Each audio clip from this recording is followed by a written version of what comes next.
So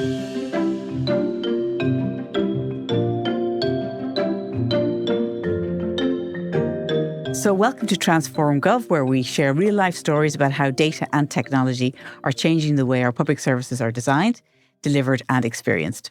In every episode, we go straight to the source, that is the leaders making the calls and the teams getting it done. Transform Gov is part of the Ireland eGovernment Awards, and it's brought to you in partnership with Accenture.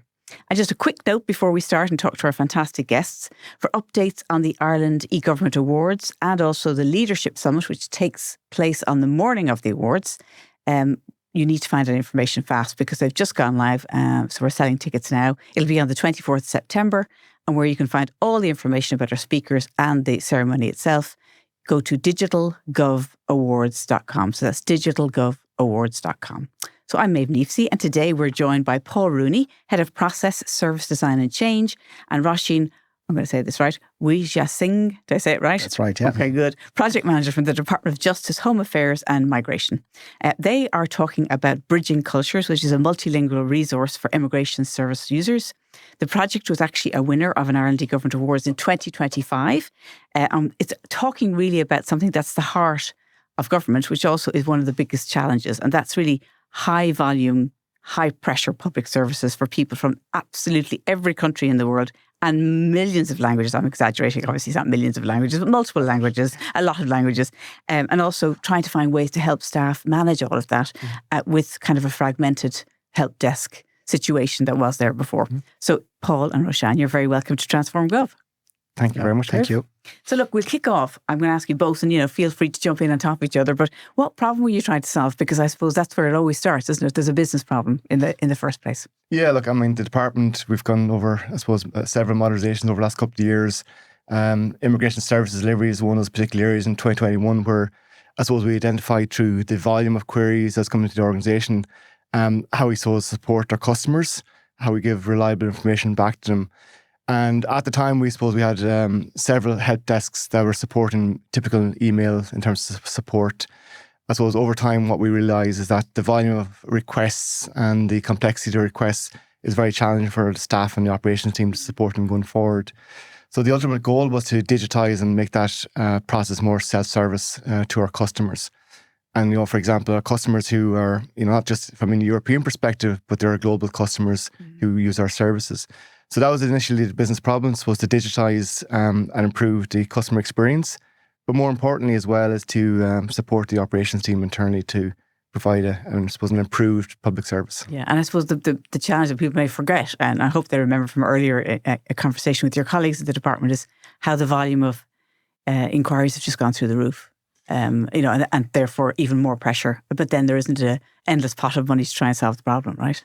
Yeah, I mean, look, the immigration service delivery units themselves in the business have been doing this a very long time. They support many schemes from citizenship to visa, domestic residence, etc. So the volume has been exponential over several years, and I suppose the challenge being is how do you scale an operations team to support that with upholding the quality of service that our customers typically now expect. And I suppose this is just a reflection of where, or at least what the expectation is on government services in terms of getting reliable information in a time frame that's appropriate for the customer, but also getting information back that's accessible and that's meaningful to the user as well. I think that's really important. So I think our customers are holding us to account, and rightly so, and they expect a service. So I suppose that was the initial rationale why the department embarked on that journey.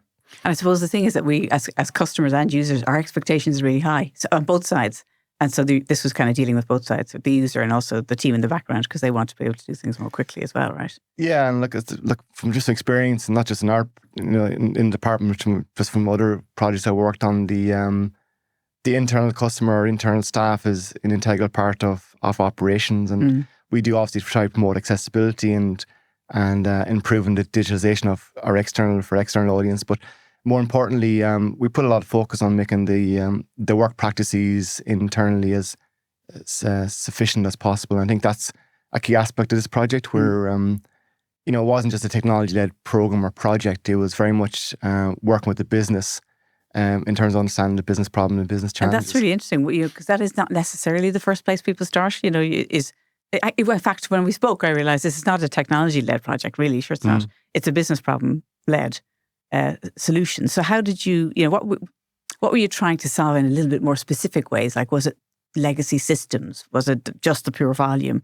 Was it bad experience? I mean, how did you kind of set KPIs for it? Yeah, absolutely. I mean, look, we've like several departments, we're moving towards a more modernised, I suppose, technology or technology platforms.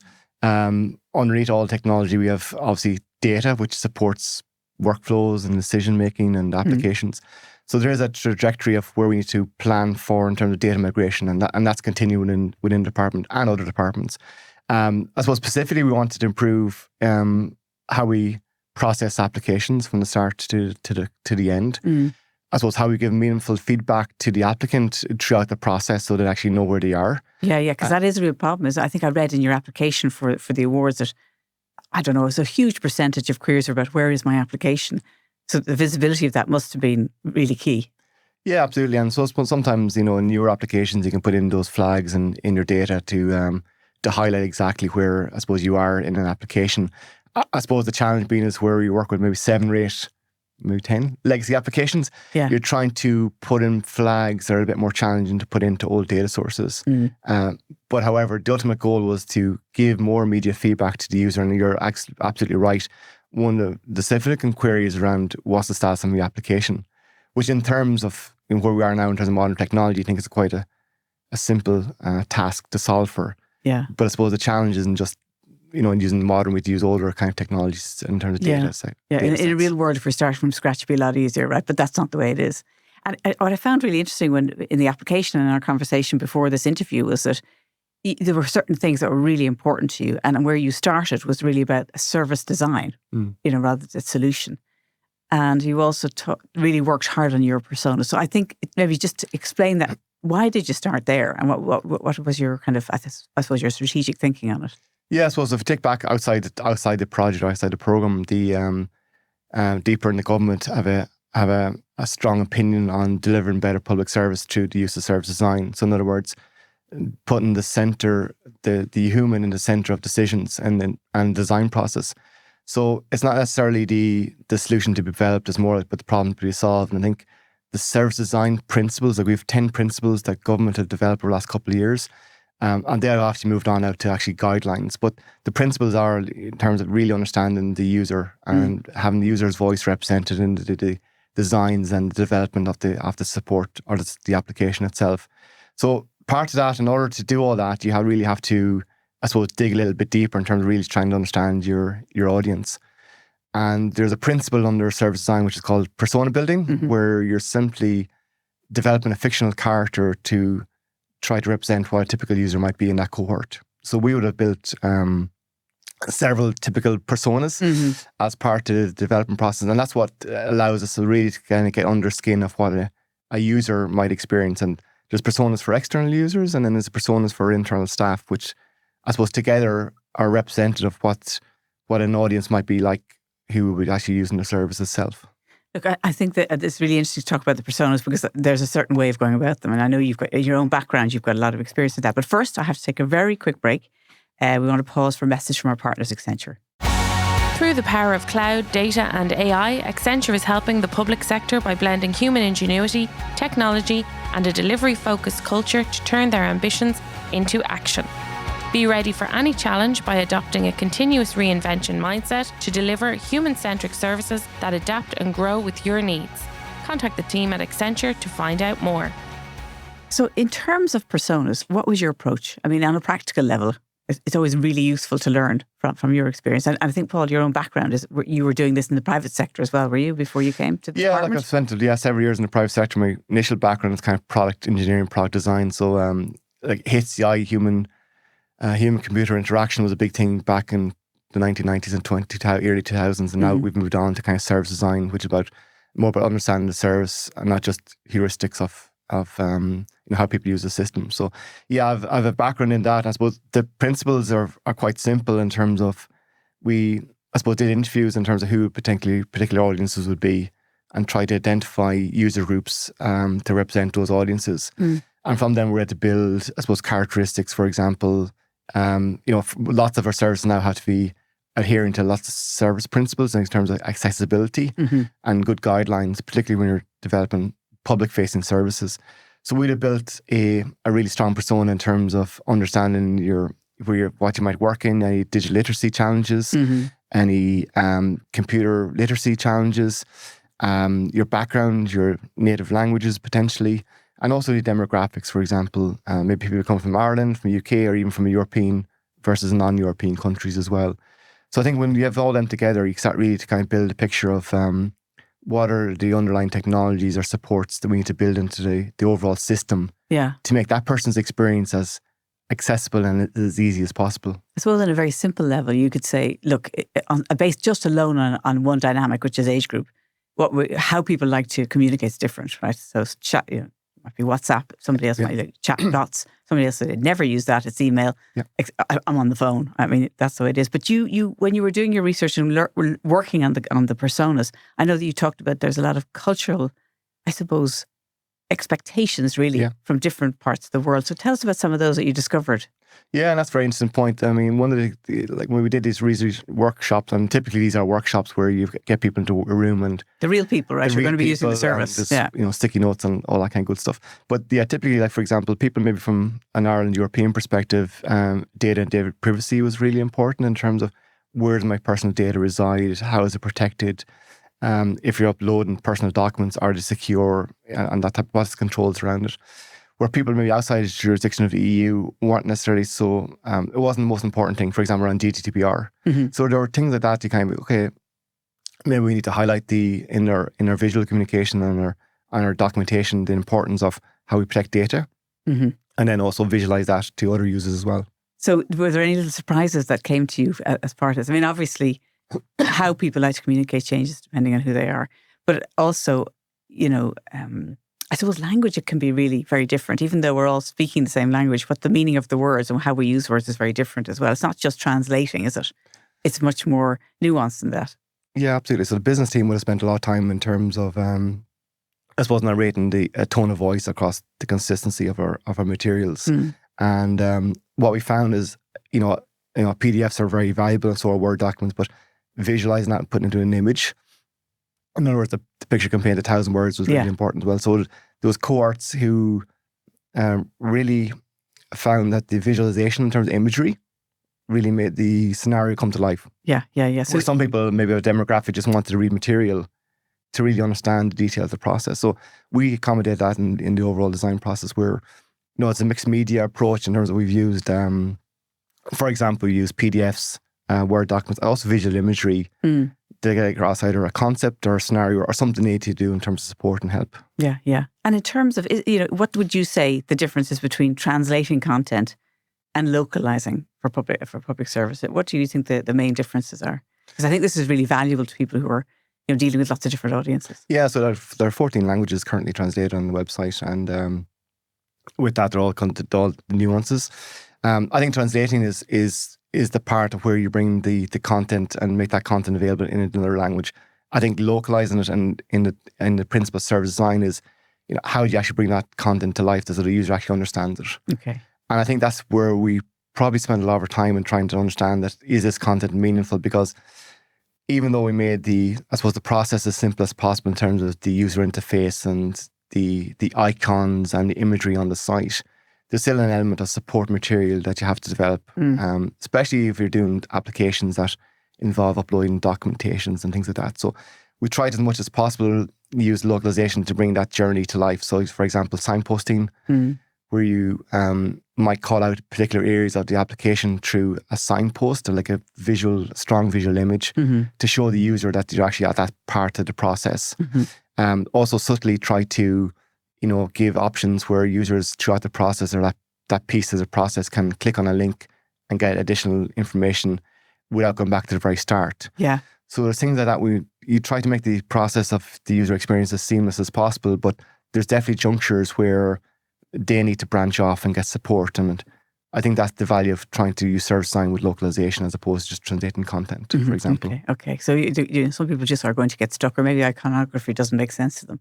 So there's options for them to go and get some more support. And iconography is an important part, and even colours and colour schemes that you use as well. So and also placement of buttons. So, there's lots of theories around, button placements on the websites and their colour. And the radii on the buttons and the square buttons and things like that. And those things are simply called the call to actions as part of the user journey. And sometimes it's more subtle things that can make your experience really easier or more difficult or more challenging to operate. So yeah, but those things, I think those scenarios, like we spent a lot of time doing the wireframing. So what I mean by that is where, we typically design low fidelity, in other words, sketches of what the user interface could potentially look like before we touch any, I suppose, development or coding. And what that allows you to do is either talk to the audience or the core, to the potential users, or bring the journey of that to the business and get the business involved. And the business are an integral part of this discussion. So we spent a lot of time doing those early wireframes. There's some great tools now, isn't there, to do wireframes really simply? I mean, really simply, like building a little app.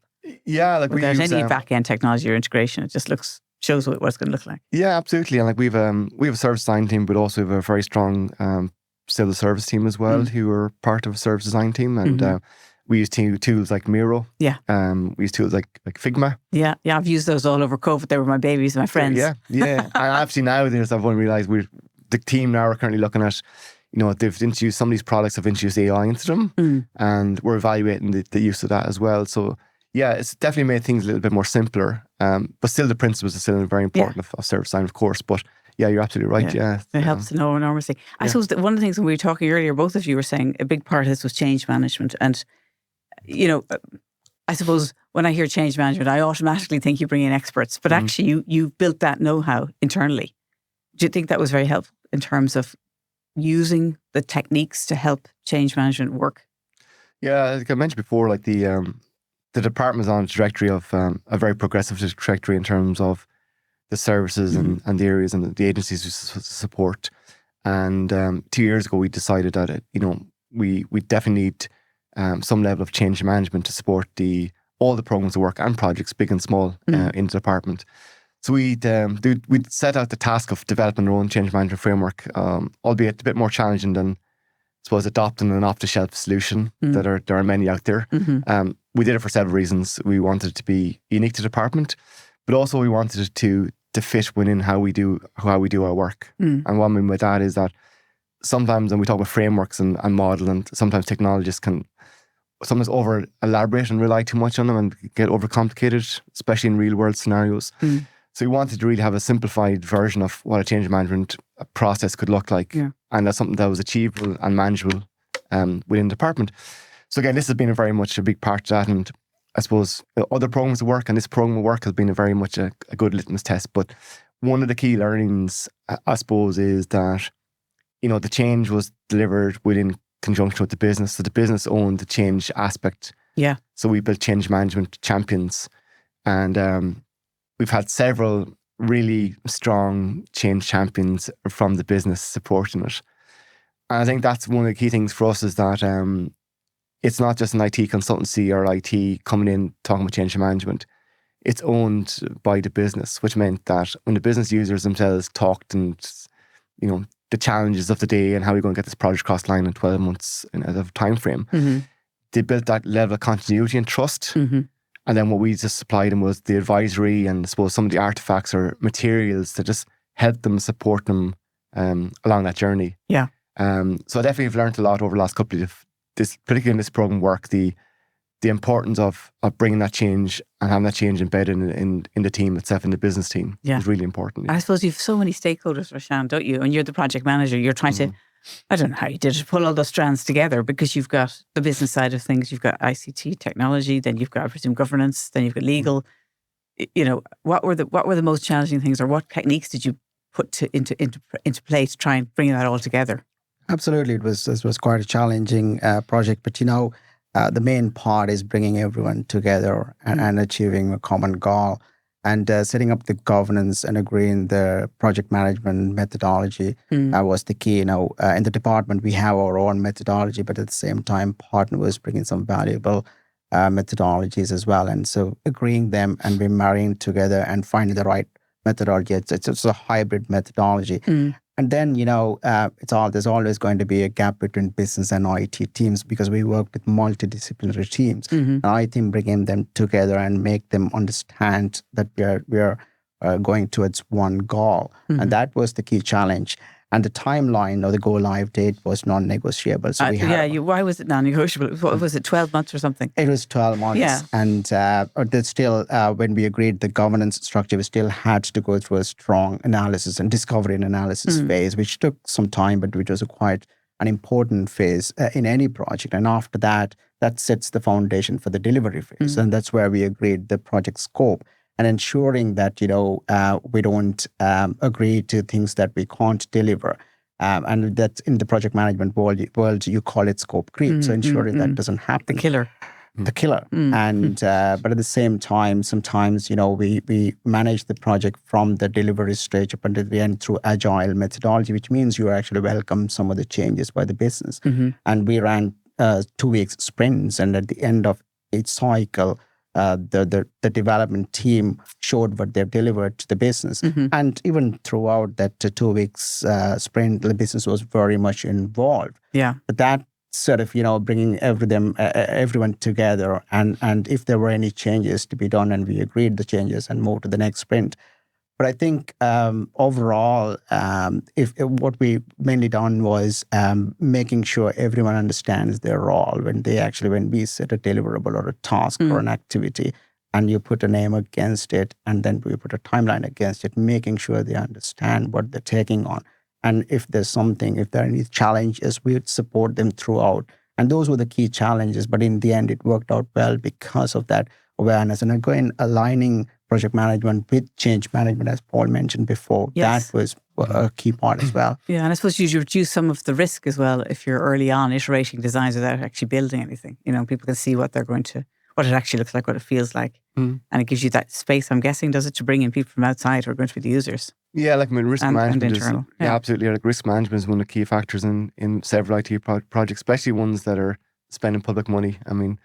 The value for money and on time and budget is really important. That's why, Roshan mentioned the budget and the timelines are extremely important.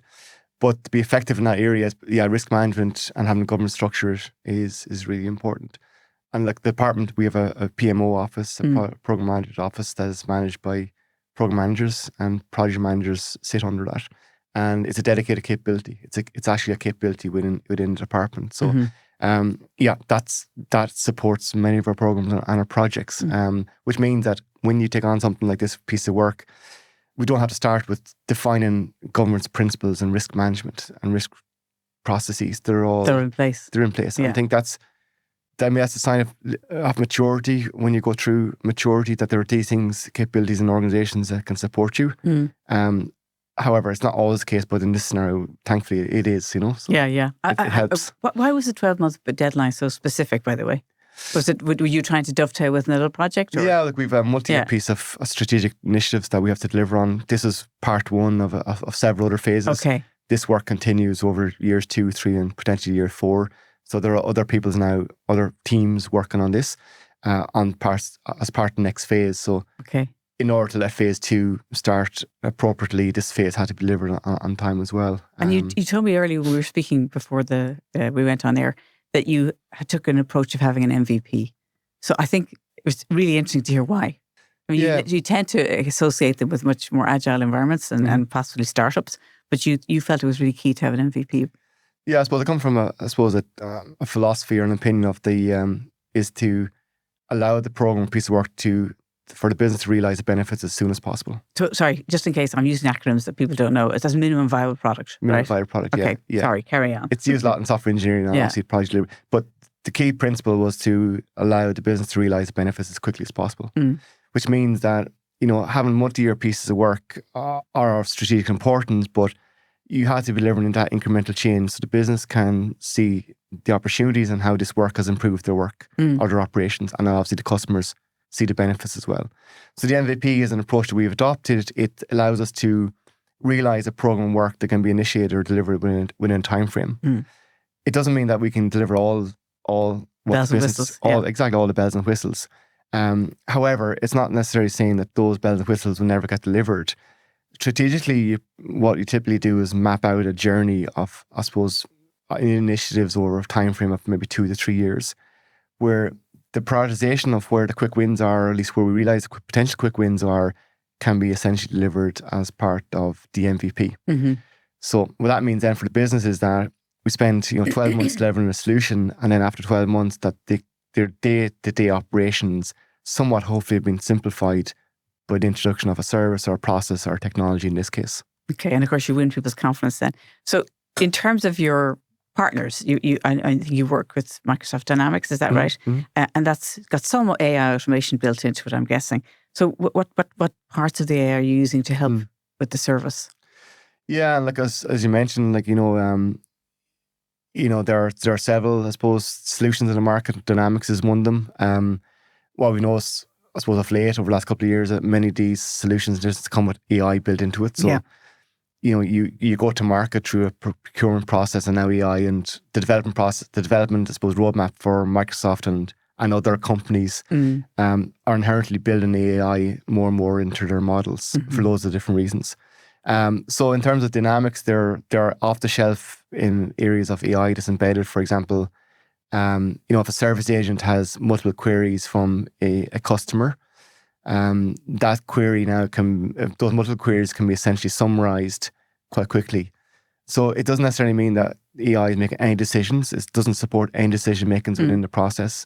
What it does though for an agent or for a customer agent is it allows them to quickly understand the touch points between the customer and department. And all that does then is hopefully speeds up the onboarding for you to support that case. There are things like that definitely are enhancement, but I suppose the important part in all that is, retaining human judgment Yes. in the department. That independence is really important. Still having that critical thinking, that critical analysis as part of the human is really important as well. So, yeah, I mean, the whole AI, I suppose, like many departments, there's a bit of a longer tail to that, I think, in terms of the overall long-term benefits of AI. But more and more, we're being challenged in terms of, how do we adopt and use features and solutions that are meaningful and useful to the organisation. I suppose the final arbitrator is the humans, right? But if you have it within built-in like things like Microsoft Dynamics, it's going to be able to consolidate, I guess, all the interactions that are happening.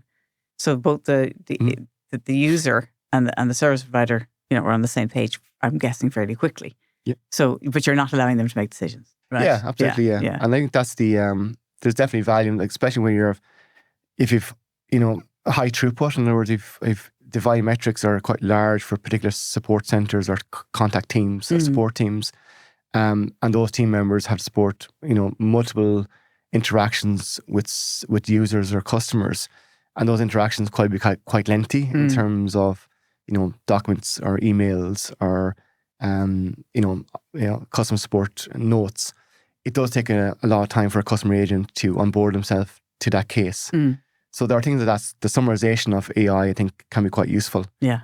But it's not the be all and end all. I think the significance of having a human is still really important. And I think for all the AI uses, I think going forward, it's just getting that balance right where AI can augment and support, but then get the critical and human judgment part still part of the role. And I think that's something I suppose the tapping into the intelligence of the person who's servicing them, that they can get that answer quickly with some support, right, from AI. And in terms of, are there areas that you're excited about in terms of what's next for augmenting automation and AI and just generally improving the service? Yeah, like I run the process service design team, so like our philosophy is one process at a time. And while we do large programs of work and large complex transformations that are multi-stakeholder and internal and external, there are lots of opportunities that we can do in terms of just improvement ways of working, which is like process re-engineering, which may or may not use AI or may or may not use technology.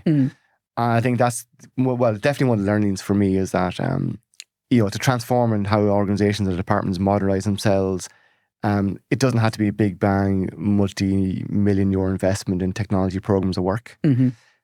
Process change, which include, our behaviors of your internal staff, how they work. And inherently, sometimes people work in an operations team or a process that's been there for A long time. And either it hasn't been challenged or it just becomes the norm because people have put up with it for whatever length of time. I think that's the role of our team to challenge the status quo. And sometimes the intervention is technology and digitalization, but other times it's as simple as dropping a process that isn't needed anymore. Absolutely, yeah. Oh, sorry, but I've seen that. Look, in every sector, private sector, I remember there's Jerry McGoffin, who is one of the kind of first content gurus in Ireland and internationally. And he had a very good example where they were doing something in his own family over and over again, using to cook meat a certain way in an oven. And they were trying to get to the bottom of it, generationally. Why are we doing this? Why do we keep doing it? And it turned out the first oven was very small, so they had to accommodate it. But they kept doing it, but there was no purpose to it. And that can happen really easily. Yeah. And I suppose the other side of that is like, sometimes where the tacit knowledge of the business person, the person who's worked in operations for several years, when it becomes, I suppose, not necessarily a blocker, but it doesn't enable the area of change. And sometimes, as I mentioned, people just accept the status quo.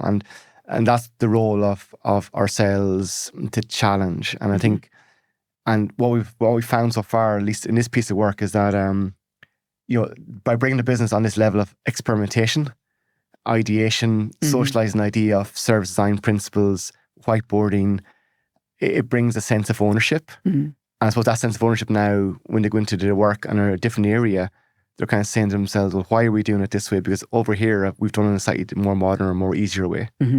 So I think what we found is you build momentum in an organization when you get one or two wins under your belt in terms of really, truly powerful digitalization that actually deliver business outcomes. And you can build momentum from that. Yeah, it's like a ripple effect, isn't it? Yeah, absolutely. Well, look, finally, and I can't believe we've come to the end, really, I can't.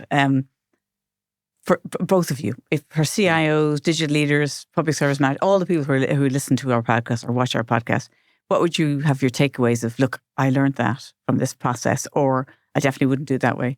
Because we all have bumps on the way, and they're often the things that are most valuable. And who wants to go? Roshan, you go first. I suppose one of the rewarding things for me is basically being able to see how the work we do in public sector has a real and positive impact on citizens and people of Ireland. And that's one of the things we saw in this project. From the minute we went live, the customer uptake was tremendous.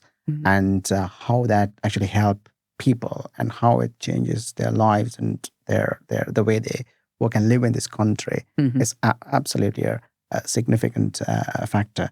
So I think that's exactly what I learned from that. And we bring that into all of the projects that we work, having the customer at the center and working around that, bringing technology and business together and deliver something that has a significant impact on people's lives positively. It's the big advantage of working in the public sector, right? Yeah, when it goes right. Yeah. The impact's brilliant. What about you, Paul? Yeah, I think a more, I suppose, a tangible one would be, Roshan mentioned, I suppose, agile, and, agile is simply a methodology to deliver a program or a project, very much iterative. In other words, you can see benefits or you can see pieces of the work realised quite quickly, albeit at different stages. There's a role in agile called the product owner role, which essentially is kind of the stakeholder who has the vision what this product or solution or service is going to look like at the end. So they're somewhat kind of custodians. And, earlier on, I suppose, when you're doing a race of this magnitude of program, we try to identify, who's going to do what and, how do we get, the business to be a key integral part of the overall process. We decided, I suppose, maybe a little bit later on, maybe we could have done it a bit sooner, having the product owner be a business owner or be a business person. Yeah. Which means that they have skin in the game, which means that they're a decision point. I think that what allowed us to do is break down the barrier between IT and technology and the business. And I think, building that momentum and that confidence in that person really helped a lot in the overall program. So one of the key learnings I think would be that, IT and technology teams don't have to absorb all the roles and in these pieces of work. Yeah. Sometimes we'd like to. Yeah. Because it's just the nature of the work we do. But I think that divide and conquer where there's shared risk but shared ownership, I think really helped as well. So yeah, going forward, we've identified that most programs at this size, we bring in a product owner, representative of the business. which also builds confidence in the business teams as well. Okay, because they don't think it's over there. They're all doing that over there. It's something to do with us. Exactly. Yeah, I know what you can happen really easily. Look, that has been absolutely fascinating. And as we said from the beginning, it wasn't just about technology, it's about service design, actually trust as well, and change management. So really valuable. So thank you both very much for coming on Transform Gov. Thank you, Maeve. Thank All the you. best. So look, I'm going to say a couple of nice words here to the great team here in studio. I thank Peter Rice, who's our studio manager, Neil Horner, who's video editor, Lee Brennan, who's sound engineer, and our videographer, Richie Ryan. And if you'd like to hear more of these conversations, please come back to us. We've got lots of Transform Gov podcasts on any podcast channel that you use, or indeed YouTube. So we'll tune in next time, and hopefully you'll get another very valuable story from Transform Gov.